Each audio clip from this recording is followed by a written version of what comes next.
kıymetli şehadet aşıkları, Hüdapar Kayseri İl Gençlik Kolları'nın düzenlemiş olduğu Şubat ayı şehadet ayı temalı şehitleri anma gecesi programına hepiniz hoş geldiniz, sefalar getirdiniz. Kur'an-ı Kerim tilaveti için Hafız Hüseyin İslamoğlu kardeşimizi buraya davet ediyorum. Ya eyyühellezîne âmenusta'înû bis-sabri ve's-salâh.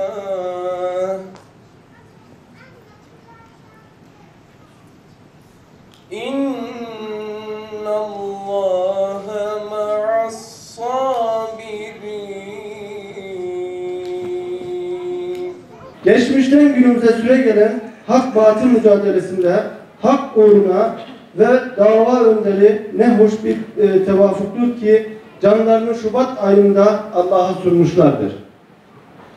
O nedenle bu ay Müslümanlar arasında şehadet ayı olarak bilinir ve bu ayda çeşitli anma etkinlikleri düzenlenir. Bu anma etkinliklerinin amacı saf bir hatır gözetme veya yad etme değildir. Şehitleri ve mücadelelerini anmanın yanı sıra anlama ve ileriki nesillere aktarmaktır. Varsın birileri X, Y, Z kuşağı olarak adlandırsın. Anma bizim için ya şahitler kuşağı ya da şehitler kuşağıdır. Bu vesileyle bizler Hüdapar olarak şehitlerimiz için bu geceyi tertip ettik. Ve gençlerimize de ya şahitler kuşağı ya da şehitler kuşağı olmanın gereğini, hedefini önlerine sunduk. Rabbim programımızı hayırlara vesile kılsın ve faydalanmayı nasip eylesin.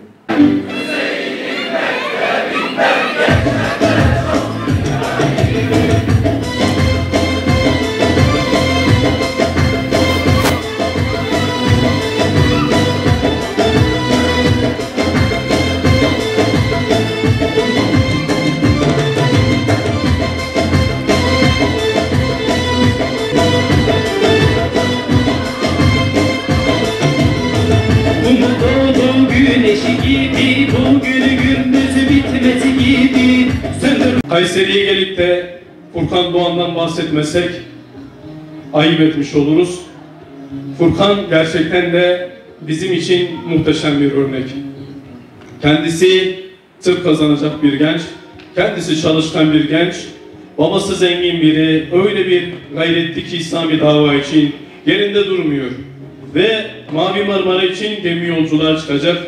Ona diyorlar ki sen daha gençsin, gitmesen olmaz mı? Başkaları gitsin, diyor ki vallahi ben bu zulmü kabul edemem. Ve yola koyuluyor. Ve orada şiirler yazıyor. Annem mi acaba şehadet mi diye ayırt edemiyorum, ikisini de şiir yazıyor.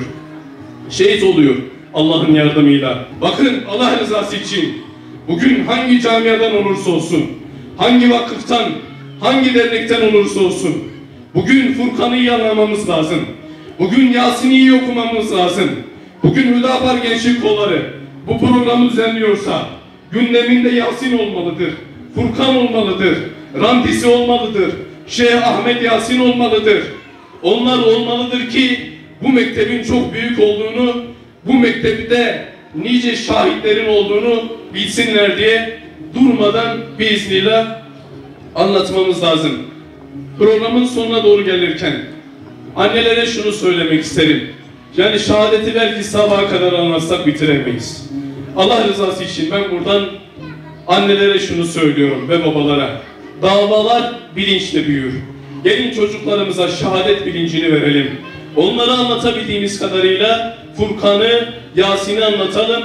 Senin rol modelin bunlardır diyelim, anlatalım. Şehadet bir hak ediştir. Bakın çalışmadan, gayret sarf etmeden, gözyaşı dökmeden, ter dökmeden, kanlarımızı kurban etmeden vallahi şehadet kapımızı çalmayacak. O sebepten dolayı şehadet bir hak ediştir.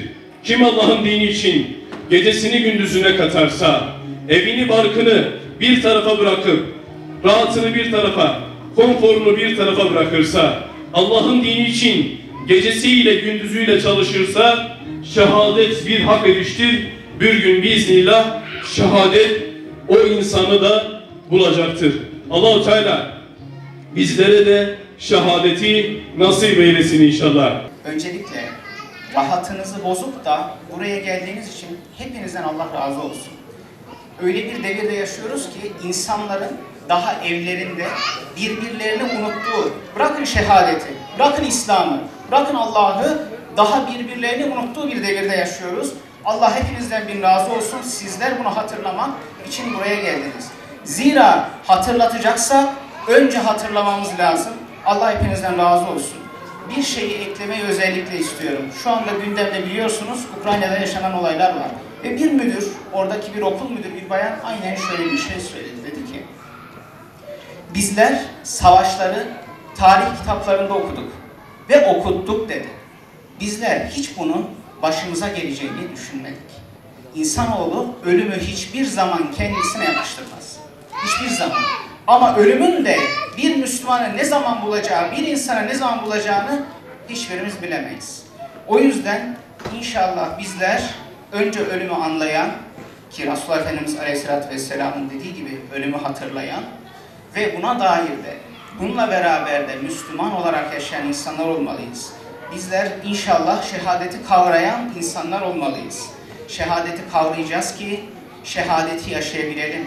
Şehit gibi yaşayabilelim ki şehit olabilelim. Ya Rabbi bizler şehadeti kavrayamadık. Sen bizleri şehadeti kavrayan Müslümanlardan eyle. Ya Rabbi bizler İslam'ı kavrayamadık.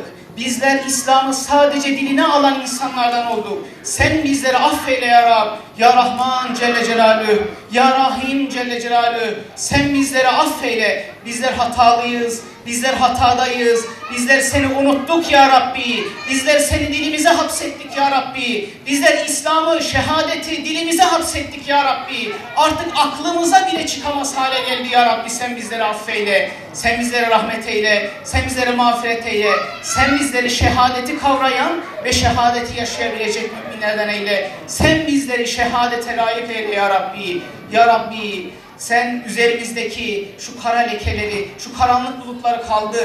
Kalbimizi kaplayan o karanlık sisi sen bizden kaldır ya Rabbi. Nefsimizle bulanmış olan o kalbimizi sen temizle ya Rabbi. Dünyaya batmış olan o kalbimizi sen temizle ya Rabbi. Bugün rahatından vazgeçemeyenler yarın asla senin katına gelmeye layık olmayacaklar. Bizler bunu biliyoruz. Bizlere bunu sen bildirdin ya Rabbi. Sen bizlere dünyadan vazgeçebilen, sen bizlere o uzun emellerimizden vazgeçebilen Müslümanlardan eyle sen bizleri ya Rabbi. Evlatlarımızı da namaz ehli, Kur'an ahlakıyla yaşayan kullarından eyle. Onların evlatlarını da onlardan eyle ya Rabbi. Ya Rabbi sen bizleri affeyle, sen bizleri affeyle, sen bizleri mağfiret eyle. Bugün buraya gelmiş olan kullarını şehadete, şehitliğe layık kullardan eyle. Bunu kavrayan ve yaşayan kullardan eyle ya Rabbim.